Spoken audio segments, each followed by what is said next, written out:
दूसरे शब्दों में वैदिक ज्ञान विभिन्न गुरु शिष्य परंपराओं द्वारा भिन्न भिन्न शाखाओं में विभाजित होकर समस्त विश्व में वितरित किया गया।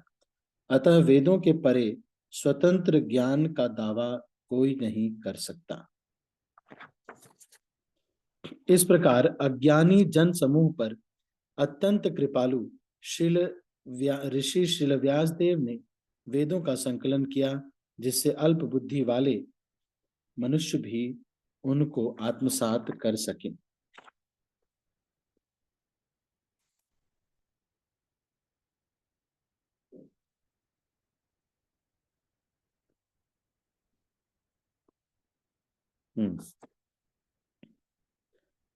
वेद एक है, यहाँ पर अनेक शाखाओं में इसके विभाजन के कारणों की व्याख्या की गई। समस्त ज्ञान का बीज वेद ऐसा विषय नहीं है जिसे कोई सामान्य व्यक्ति आसानी से समझ सके। ऐसा प्रतिबंध है कि जो सुपात्र ब्राह्मण नहीं है उसे वेद सीखने का प्रयास नहीं करना चाहिए। इस प्रतिबंध की कई प्रकार से अनुचित व्याख्याएं की गई हैं। मनुष्यों का एक वर्ग ब्राह्मण कुल में जन्म लेने के कारण ही ब्राह्मण योग्यता का दावा करता है और वह वेदों के अध्ययन पर ब्राह्मण जाति का एकाधिपत्य मानता है। मनुष्यों का दूसरा वर्ग उसे उन जाति वालों पर अन्याय बताता है जो ब्राह्मण कुल में जन्म नहीं ले पाते, लेकिन ये दोनों ही दिग्भ्रमित हैं। वेदों का विषय ऐसा है जिसकी व्याख्या ब्रह्मा के समक्ष भी श्री भगवान को करनी पड़ी थी। अतएव विलक्षण सतोगुणी व्यक्ति ही इस विषय को समझ सकते हैं। रजोगुणी तथा तमोगुणी मनुष्य वेद के विषय को नहीं समझ पाते। वैदिक ज्ञान का परम उद्देश्य भगवान श्री कृष्ण है। जो मनुष्य रजो तथा तमोगुणी है वे भगवान को बहुत कम समझ पाते हैं। तो रजोगुण और सतोगुण में तमोगुण में भगवान को समझ नहीं पाते। सतयुग में प्रत्येक व्यक्ति सतोगुणी होता। धीरे धीरे त्रेता तथा द्वापर युगों में सत्व गुण का ह्रास होता गया और जनता भ्रष्ट होती गई। आधुनिक युग में सत्व गुण प्रायः शून्य है। अतएव जनता के हित के लिए परम दयालु प्रभावशाली ऋषि श्री व्यासदेव ने वेदों को अनेक प्रकार से विभक्त कर दिया, जिससे वे रजोगुण तथा तमोगुण वाले अल्पज्ञों द्वारा भी समझे जा सके।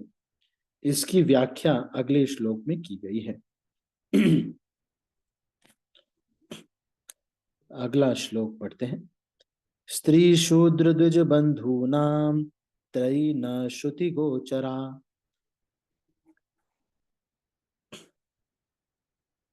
कर्म श्रेयसी मूढ़ानाम श्रेय एव भवेदिह इति भारतमाख्यानम कृपया मुनिनाम कृतम। महर्षि ने अनुकंपावश हितकर समझा कि यह मनुष्यों को जीवन का परम लक्ष्य प्राप्त करने में सहायक होगा। इस प्रकार उन्होंने स्त्रियों, शूद्रों तथा द्विज बंधुओं के लिए महाभारत नामक महान ऐतिहासिक कथा का संकलन किया। तात्पर्य: द्विज बंधु वे हैं जो ब्राह्मणों, क्षत्रियों तथा वैश्यों या आध्यात्मिक कुलों में जन्म तो लेते हैं किंतु अपने पूर्वजों के तुल्य नहीं होते। ऐसे वंशज संस्कारों के अभाव में मान्य नहीं बन पाते। ऐसे संस्कार बालक के जन्म लेने के पूर्व से ही प्रारंभ हो जाते हैं और बीजारोपण शुद्धिकरण प्रक्रिया को गर्भाधान संस्कार कहते हैं। जो व्यक्ति गर्भाधान संस्कार अर्थात आध्यात्मिक परिवार नियोजन की इस प्रक्रिया से नहीं गुजरता उसे वास्तविक द्विज के कुल में जन्मा नहीं माना जाता। गर्भाधान संस्कार के पश्चात अन्य कई संस्कार होते हैं जिनमें उपनयन संस्कार एक है। यह आध्यात्मिक दीक्षा के समय संपन्न होता है। इस विशेष संस्कार के पश्चात ही कोई द्विज कहलाता है। एक जन्म गर्भाधान संस्कार के समय गिना जाता है और दूसरा आध्यात्मिक दीक्षा के समय। जो इन महत्वपूर्ण संस्कारों से गुजरता है उसे प्रामाणिक द्विज कहा जा सकता है। यदि माता तथा पिता आध्यात्मिक परिवार नियोजन अर्थात गर्भाधान संस्कार का पालन किए बिना मात्र वासनावश संतानें उत्पन्न करते हैं, तो ये संतानें द्विज बंधु कहलाती हैं। निश्चित रूप से ये द्विज बंधु अनियमित द्विजों के बालकों के समान बुद्धिमान नहीं होते। ऐसे द्विज बंधुओं की गणना शूद्रों एवं स्त्रियों के साथ की जाती है, जो स्वभाव से अल्पज्ञ होते हैं। शूद्रों तथा स्त्रियों को विवाह संस्कार के अतिरिक्त कोई अन्य संस्कार नहीं करना होता है। अल्पज्ञ श्रेणी के व्यक्ति तथा स्त्रियां, शूद्र तथा उच्च वर्णों के अयोग्य पुत्र आवश्यक योग्यताओं से विहीन होते हैं, जिससे वे दिव्य वेदों के उद्देश्य को नहीं समझ पाते। ऐसे मनुष्यों के लिए महाभारत लिखा गया। महाभारत का उद्देश्य वेदों के उद्देश्य की पूर्ति है। अतः इस महाभारत में वेद का सार श्रीमद् भगवद गीता सन्निविष्ट है। अल्पज्ञ मनुष्य दर्शन की अपेक्षा कथाओं में अधिक रुचि दिखाते हैं। अतएव वेदों का दर्शन महाभारत में श्रीमद् भगवद गीता के रूप में सम्मिलित किया गया, जो भगवान श्री कृष्ण द्वारा बोला गया। श्रील व्यास देव तथा भगवान श्री कृष्ण दोनों ही दिव्य पद पर हैं। अतएव उन्होंने इस युग के पतित आत्माओं के कल्याण के लिए सहयोग किया। श्रीमद् भगवद गीता समस्त वैदिक ज्ञान का सार है। यह वैदिक आध्यात्मिक मूल्यों का वैसा ही प्रथम ग्रंथ है जिस प्रकार उपनिषद है। वेदांत दर्शन तो आध्यात्म के स्नातकों के अध्ययन करने का विषय है।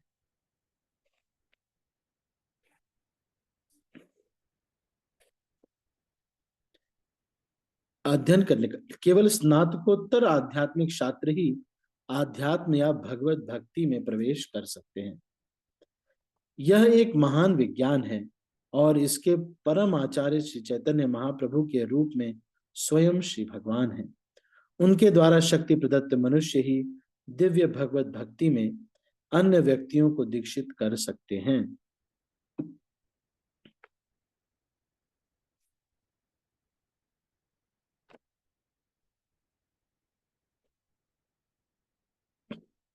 एवं प्रवृत्तस्य सदा भूतानां श्रेयसी द्विजाः सर्वात्मकेनापि यदा नातुष्यत् हृदयं ततः।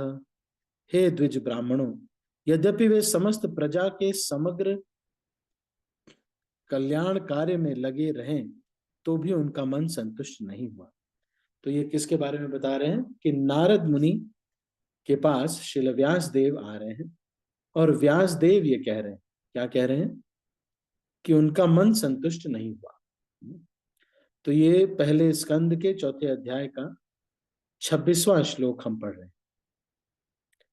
हे द्विज ब्राह्मणों, यद्यपि वे समस्त प्रजा के समग्र कल्याण कार्य में लगे रहे, तो भी उनका मन संतुष्ट नहीं हुआ। श्रील व्यासदेव अपने आप से संतुष्ट नहीं थे। यद्यपि उन्होंने जन सामान्य के चतुर्दिक कल्याण के लिए वैदिक साहित्य तैयार किया था। ऐसी आशा थी कि वे ऐसे कार्यों से संतुष्ट होंगे, लेकिन अंततः वे संतुष्ट नहीं हुए। अगला श्लोक। इसी प्रकार मन में असंतुष्ट होने के कारण ऋषि ने तुरंत विचार करना प्रारंभ कर दिया, क्योंकि वे धर्म के सार के ज्ञाता थे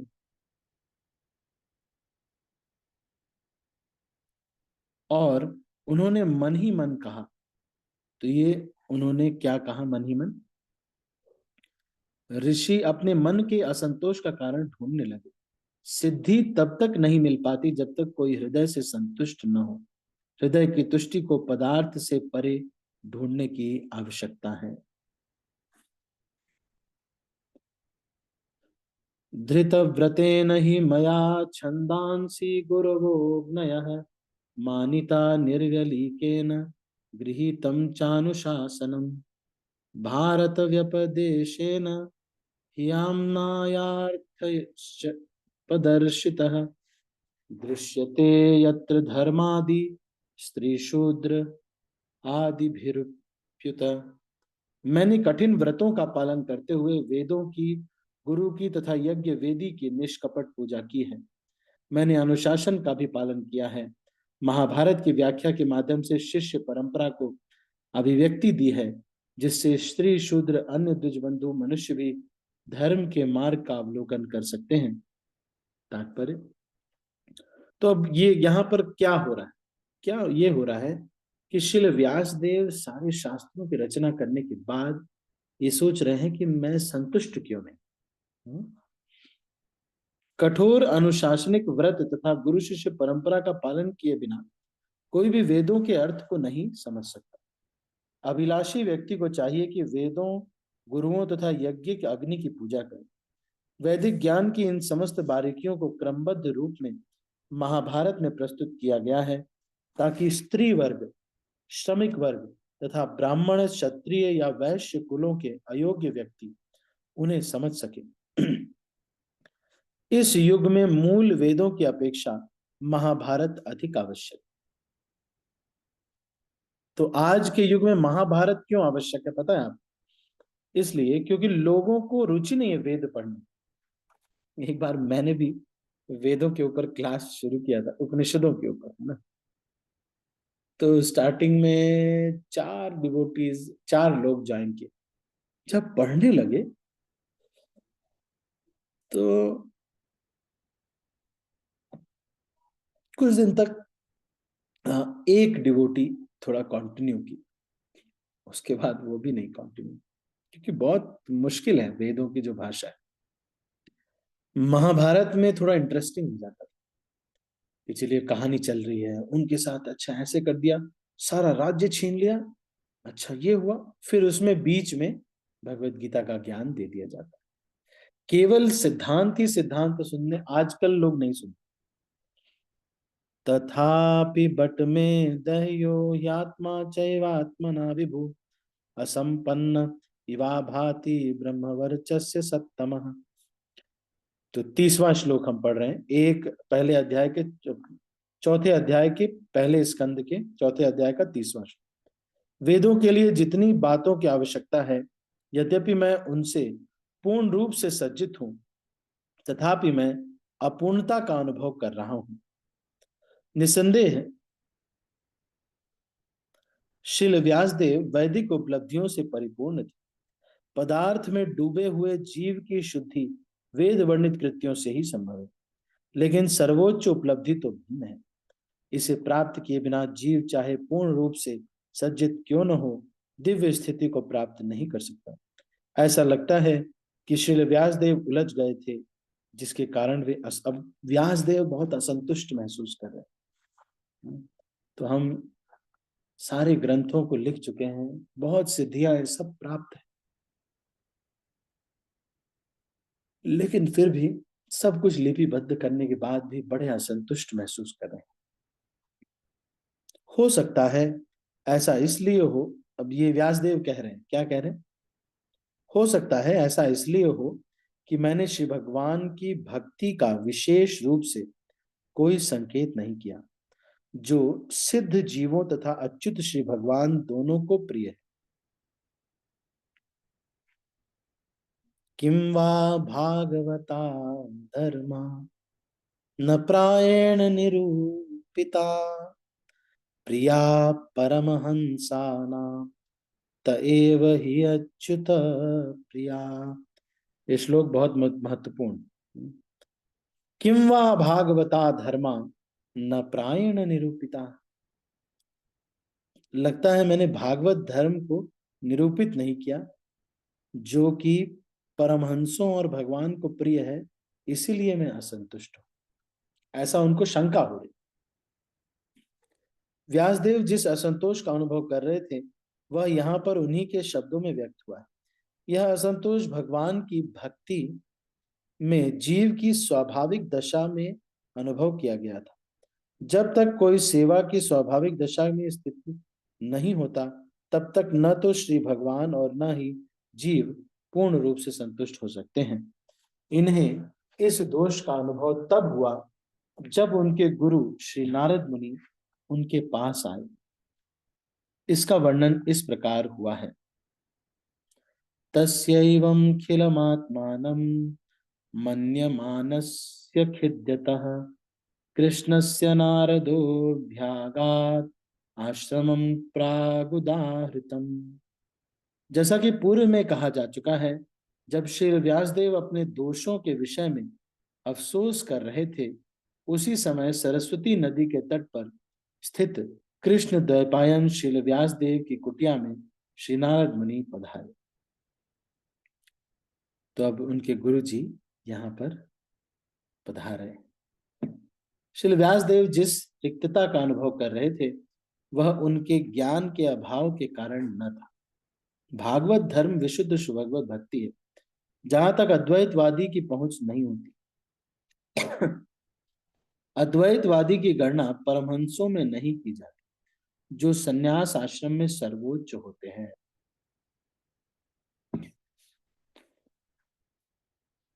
श्रीमद् भागवतम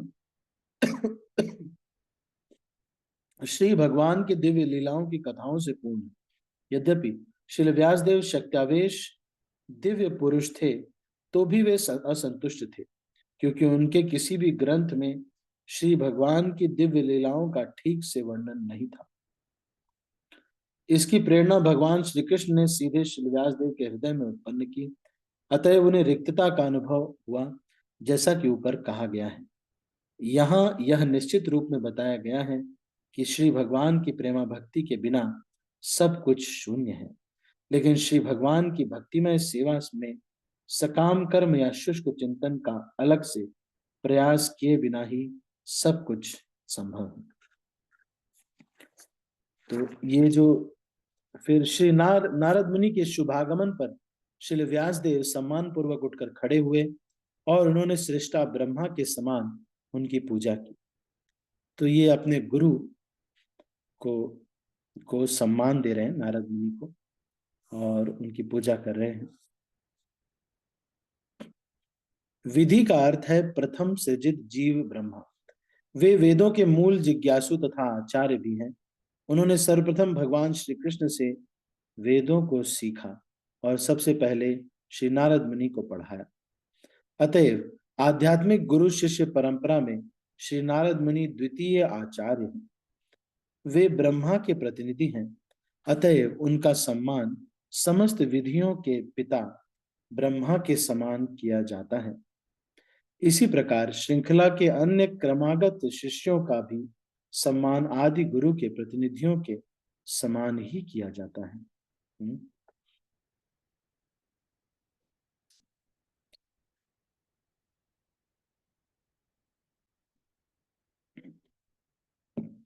इस प्रकार श्रीमद् भागवतम के प्रथम स्कंद के अंतर्गत श्री नारद मुनि का प्राकट्य नामक चौथे अध्याय के भक्ति वेदांत तात्पर्य पूर्ण हुए। तो नारद मुनि यहाँ पर प्रकट हुए हैं, और तो यहाँ पर हमारा ये जो अध्याय है ये पूर्ण होता है, चौथा अध्याय। तो ये जो चौथा अध्याय है, इसका हम थोड़ा एग्जाम लेंगे, थोड़ा रिवीजन जैसा करेंगे, मतलब एग्जाम के माध्यम से। तो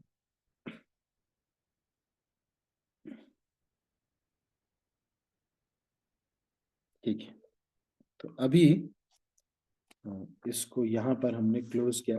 थोड़ा सा रिवाइज करते हैं चौथे अध्याय को, क्या हुआ चौथे अध्याय में। तो पहले श्लोक पे आप आ जाइए। नारद मुनि का प्राकट्य। इस श्लोक, इस चैप्टर में क्या हुआ?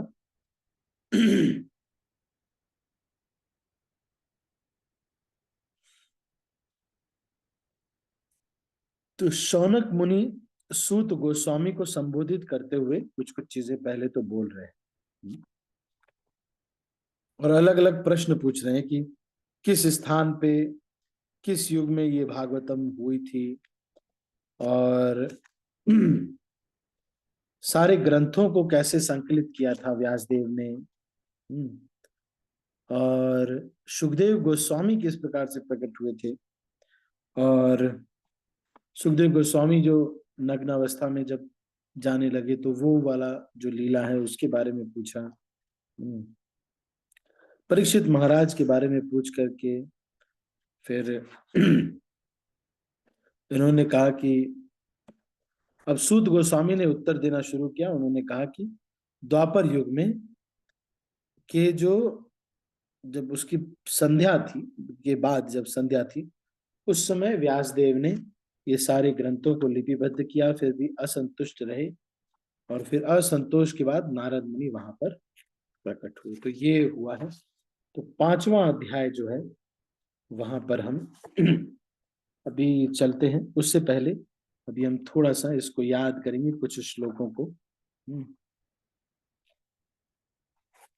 हम्म, जो इसमें बहुत महत्वपूर्ण श्लोक हैं उनको हम,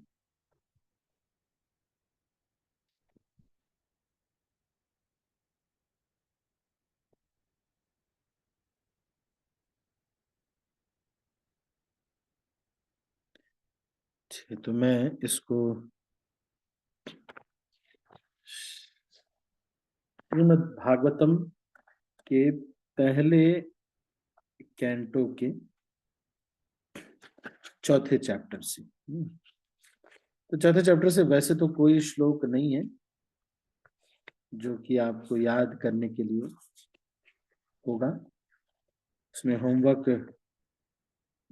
के लिए कोई श्लोक नहीं है, पर एक श्लोक, स्त्री शूद्र द्विज बंधु नाम त्रयी न श्रुति गोचरा कर्म श्रेयसी मूढ़ा नाम श्रेय एव भवेदिह इति भारतमाख्यानम कृपया मुनिनाम कृतम। तो ये है जो कि श्लोक जो है। ठीक है।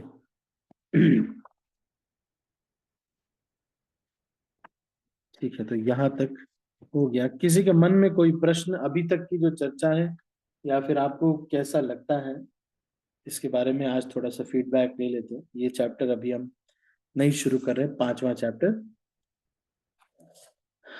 और थोड़ा सा ये भी है कि श्रीधर स्वामी की जो टीका है उसको हम थोड़ा सा देख सकते हैं अभी। किसी के मन में कोई प्रश्न आपके मन में हो तो आप बोल सकते हैं, इस पूरे अभी तक का जो चला ये स्टोरी लाइन।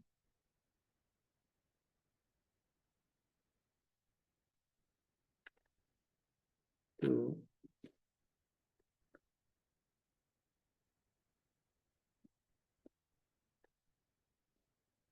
पहले कैंटो के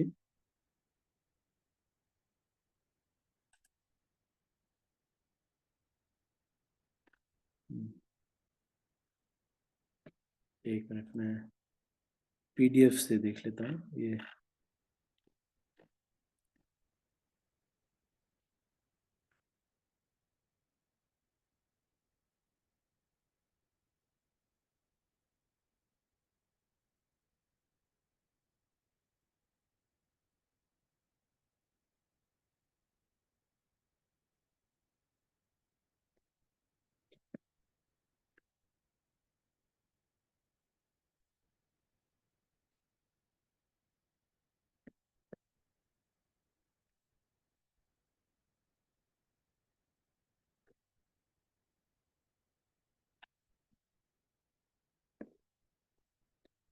ठीक है।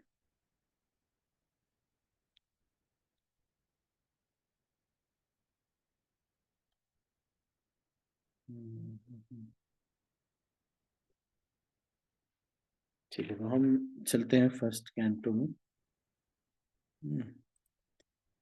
फर्स्ट कैंटो के fourth chapter, appearance of Shri Narad मुनि। श्रीधर स्वामी की जो टीका है उससे हम पढ़ रहे हैं, देखते हैं ये क्या कहते हैं।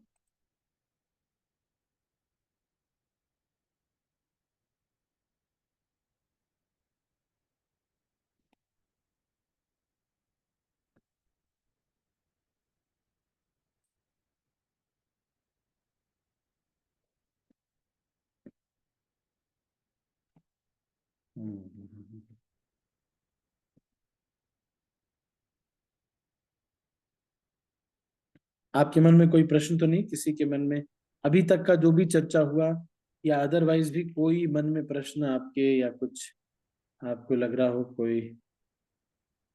हरे कृष्ण प्रभु जी, दंडवत प्रणाम। नरद प्राण। प्रभु जी, ये टीचर ट्रेनिंग कोर्स क्या होता है प्रभु जी?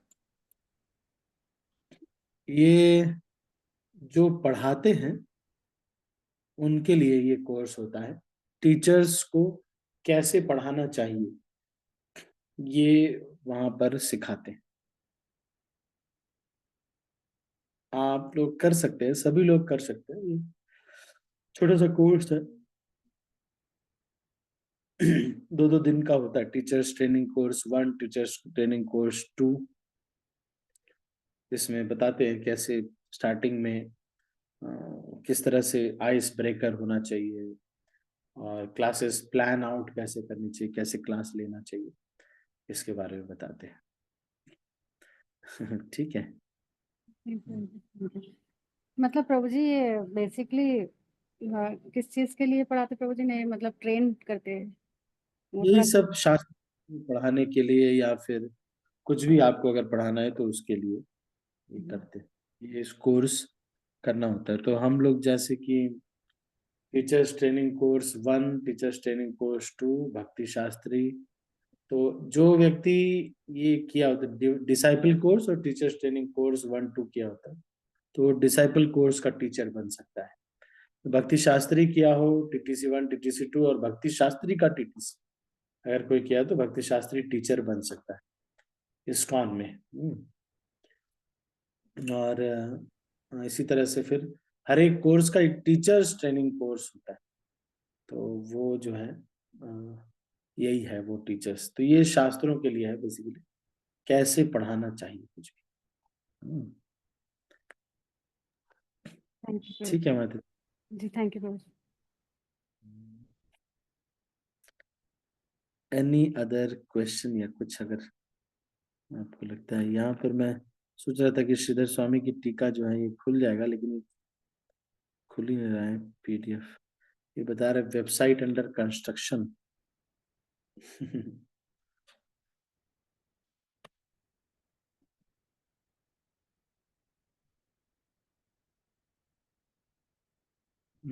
तो ये वेबसाइट अंडर कंस्ट्रक्शन ही बता रहा है।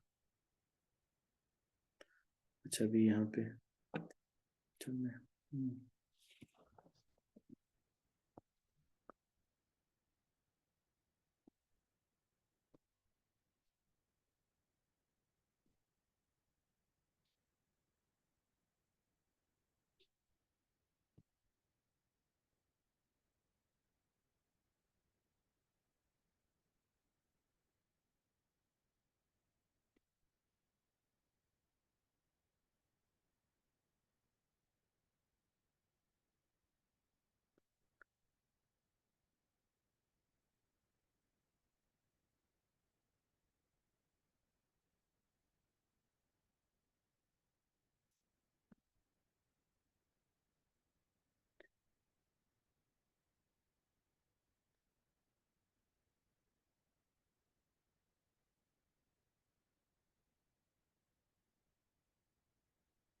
ठीक है। तो ऐसा कोई यहाँ पर ये है तो सही, पर ये सारा ही संस्कृत में ही जो है ये कमेंट्री आ रही है।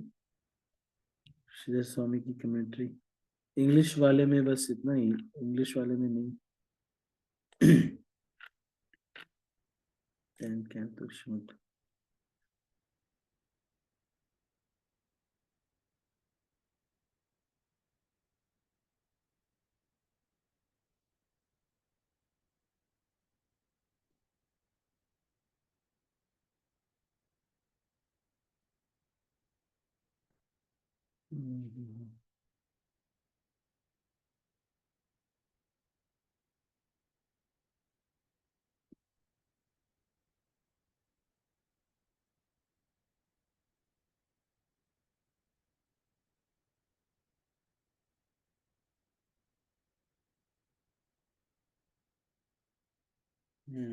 तो यहाँ पे नहीं मिल रहा है ये, अगर संस्कृत में ही मिल रहा है।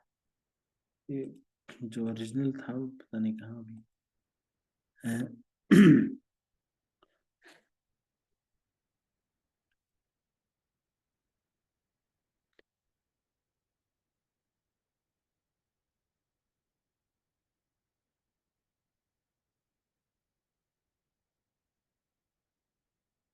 ठीक है, यही है मतलब श्रीमद् भागवतम कैंटो 1।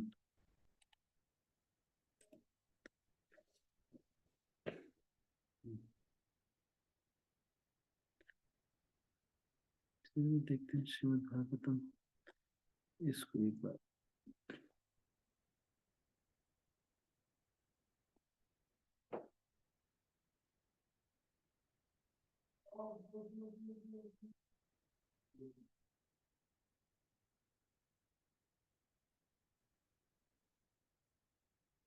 हम्म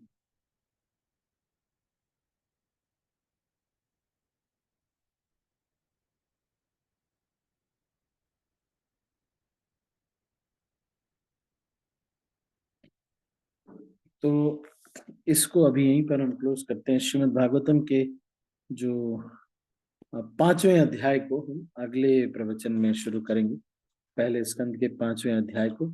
इससे पहले ये जो 5वें अध्याय का जो महत्वपूर्ण श्लोक है वो आप नोट कर लीजिए।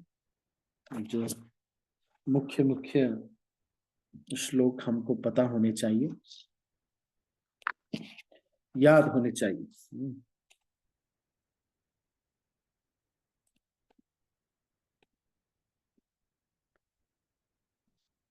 तो इस चैप्टर के 5वें जो चैप्टर है, इसका कौन कौन सा श्लोक हमको याद करना है?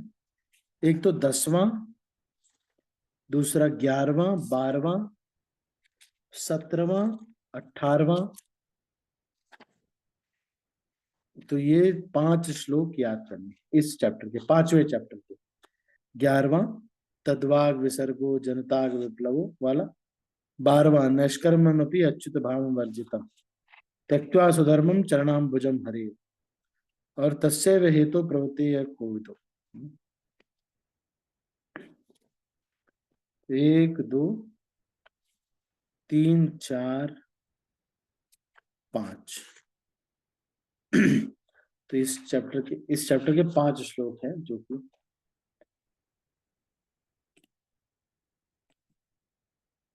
है ये। तो इसको हम कल चर्चा करेंगे, श्रीमद् भागवतम के इस कैंटो को आगे आगे बढ़ाएंगे।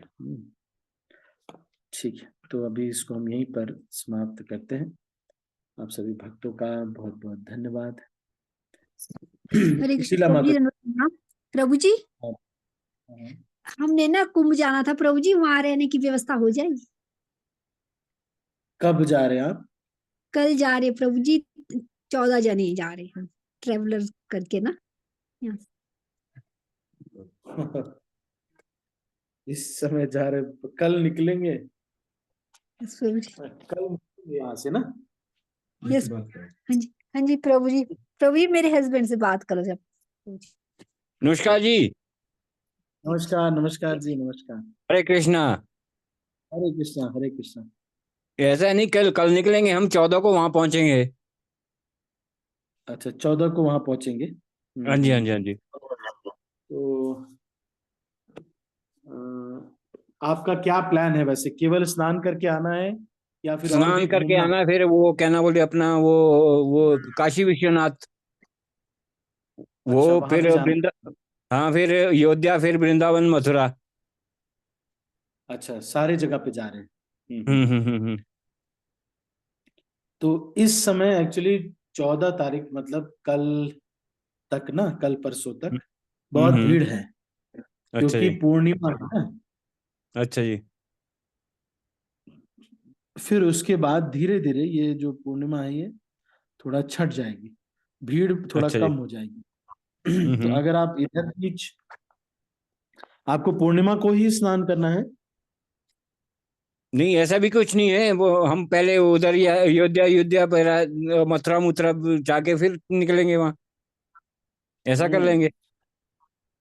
ऐसा कर सकते हैं, क्योंकि आज हम्म। जैसे कल जो है ये पूर्णिमा है। हाँ जी। आज कल प्रतिपदा है वैसे तो, और ये अच्छा जी। माघ प्रथम, और फिर वैसे उसके पूर्णिमा बाद आज नहीं है क्या? आज है पूर्णिमा ना। आज है। हाँ जी, हाँ जी, हाँ जी। आज शाम तक, और उसके बाद फिर कल जो है प्रतिपदा है वैसे तो। हाँ, यही है, भीड़ इसी समय रहेगी, 1-2 दिन में अच्छा, वैसे हम तो क्लियर हो परसों जाए। पहुंचेंगे ना वहाँ। हाँ हाँ हाँ, तो आप 1-2 दिन में भीड़ क्लियर हो जाएगी, उस समय जा भी सकते हैं। पर आप कोशिश हम्म। कीजिए कि पहले आप काशी और ये सब कर लीजिए। हाँ जी। काशी और अयोध्या ये सब करके फिर हाँ जो जी। हाँ है जी। प्रयागराज। जो अच्छा जी। आपको पहले पड़े वो उस हिसाब से प्लान बना लीजिए, है ना। अच्छा जी। अच्छा नहीं, जी। जो डिस्टेंस में आपको पहले पड़ जाए वो पहले कर हम्म। लीजिए। यहाँ पर धीरे धीरे भीड़, अभी अभी तो इस समय पीक पे है भीड़, बहुत अच्छा जी। भीड़ है। तो फिर धीरे धीरे ये हो जाएगी, तो उस समय फिर हम कर लेंगे, है ना। अच्छा जी। प्लान ठीक है कर जी। लीजिएगा, वैसे आप देख लीजिए और कोई ऐसा है जो आपको गाइड करने के लिए जा रहा है वहां पे। नहीं, मेरे वो और भी है वहाँ पे, संघ के मित्र भी हैं ना, राष्ट्रीय स्वयंसेवक संघ के। अच्छा, आरएसएस के हैं, अच्छा अच्छा हाँ अच्छा। जी, मैं भी आरएसएस का पदाधिकारी हूँ ना जी। अच्छा, कौन हम्म। से किस उस पे हैं आप। ये मैं सेवा जिला प्रमुख हूँ। अच्छा, जिला जिला सेवा प्रमुख प्रमुख। हैं। हाँ जी। जिला प्रमुख हैं। ठीक है, हाँ तो जी। आरएसएस का संघ का भी वहां पे लगा हुआ है। हाँ जी। हाँ जी। तो आप भी जा सकते हैं। इस्कॉन का 13 तारीख तक, मतलब कल तक ही रहेगा इस्कॉन का अच्छा जी। कैंप। हम्म। उसके बाद फिर ये क्लोज कर देंगे इस्कॉन का अच्छा कैंप, जी। जो 13 फरवरी तक, और उनका प्रसाद वगैरह का।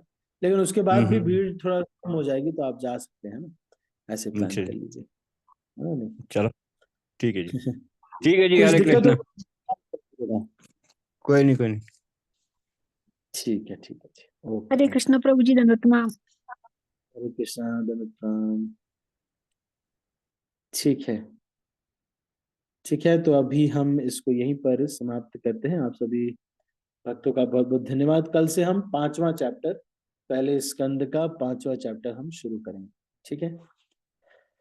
हरे कृष्णा। श्रील प्रभुपाद की जय, गौर भक्त वृंद की जय, निताई गौर प्रेमानंदे, हरि हरि बोल। मैं सब भक्तों को अनम्यूट कर रहा हूँ और फिर इस मीटिंग को क्लोज कर रहा हूँ। हरे कृष्णा। हरे कृष्ण प्रभु जी, दंडवत प्रणाम। कृष्ण प्रभु जी, दंडवत प्रणाम।